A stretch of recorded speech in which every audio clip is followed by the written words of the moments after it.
and such an extraordinary cast in that film, and one of your cast members was just an exceptional James Gandolfini. Absolutely, yes. In that film, what was the experience?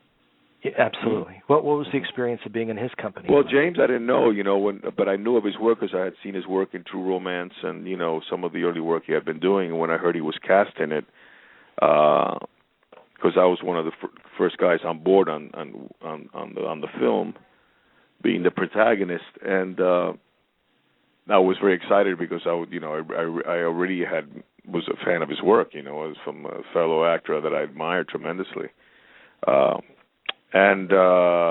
James was the James that the world got to know. He was an extremely organic and deep-rooted and an emotional actor, a very warm-hearted, sort of a teddy bear of a man that you wanted to, embrace, and that you knew there was joy and dignity, but also pain and anger. He was a very, full actor. He could do absolutely anything. He could play that guy in Night Falls, but he could also play Othello. You know what I mean?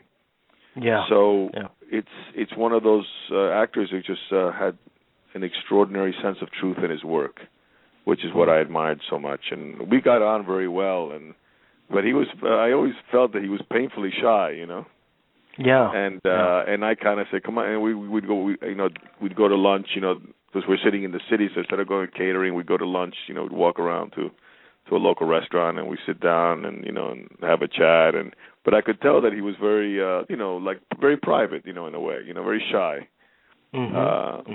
But I have nothing but the warmest, fondest memories of that. And subsequently we would see each other occasionally because of run into each other, and immediately I would get my bear hug was just slightly smaller than his bear hug because of his size, but it was always that warm reception and camaraderie and kind of stimulating the memories that we had together. And I had a great privilege of not only working with him but considering him a friend.